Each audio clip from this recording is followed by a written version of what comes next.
When I was studying architecture in the 1970s, experts were lining up to criticize high-rise housing. This was the time when the infamous Quid-Igo high-rise apartments were being demolished. Study after study were published that showed that high-rise housing is less suited for habitation compared to more traditional kinds of dwellings. Christopher Alexander concluded that high-rise buildings make people crazy. More recently, a review of 129 research papers over 56 years on the human experience of tall buildings found little empirical support for high-rise housing, especially on the specific issue of raising children. The evidence appears pretty damning. High-rise housing makes necessary the provision of access from the building entrance at street level to the front door of every apartment on the upper levels of the buildings. Not only lifts and staircases, but also lobbies and corridors that provide passage from the staircase and lifts to individual apartments.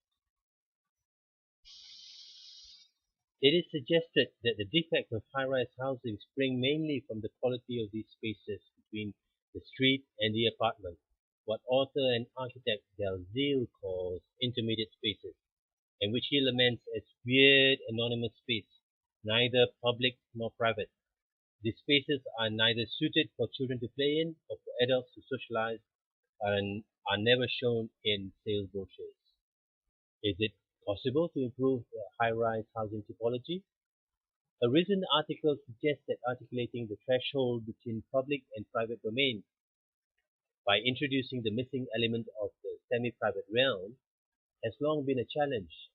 Failure to do so is a drawback of the high-rise residential topology. The author Modi observes that low-rise housing can have spaces just outside the home, front yard gardens and streets that serve as an arena for social interaction, but high-rise housing do not have such spaces. Architect cum researcher Oscar Newman said about the same thing 40 years ago. Sure, Quid Igo was an extreme case where politics, race, and management all played a part. But Newman had observed that across the street from the apartments that were eventually demolished was an older, low-rise complex occupied by people from the exact same background, which remained fully occupied and trouble-free throughout the construction, occupancy, and decline of the high-rise. Newman theorized that it was the quality of the spaces just outside the low-rise homes compared with those outside the high-rise ones that made the difference. He recommended that architects design in semi-private, semi-public spaces in between the dwellings and the street.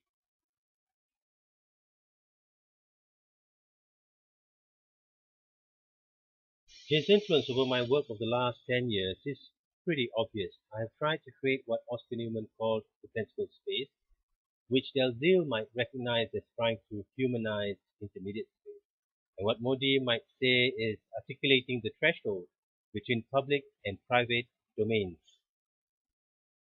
In what I call honeycomb housing, small groups of houses are laid out around a communal courtyard like friends sitting around a table. I think there is good reason to believe that the features of honeycomb housing compared to conventional terrace houses make it easier for parents to allow their children to play outside their homes, encourage neighbors to know and interact with each other, and perhaps even promote helping behavior. A research colleague at University Technology Mara is now planning post-occupancy surveys to test these beliefs. Luckily, I have been able to put these ideas into practice for affordable housing. It just so happens that cul-de-sac layouts, compared to conventional terrace house grid layouts, reduce the amount of land taken up by roads and increase the area available for private and shared gardens. So next, what I hope to do is apply the honeycomb idea to affordable high-rise apartments.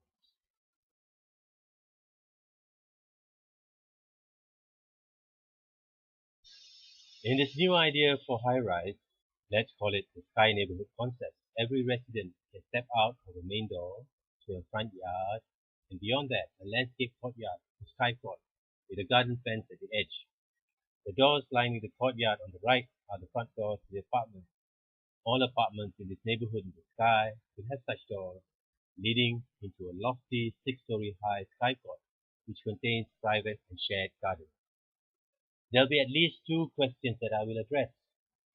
How do the floors above the courtyard level, and there are five of them, get their access to their own 6-story skyport? And will the cost of providing this lavish-looking green courtyard in the sky be exorbitant?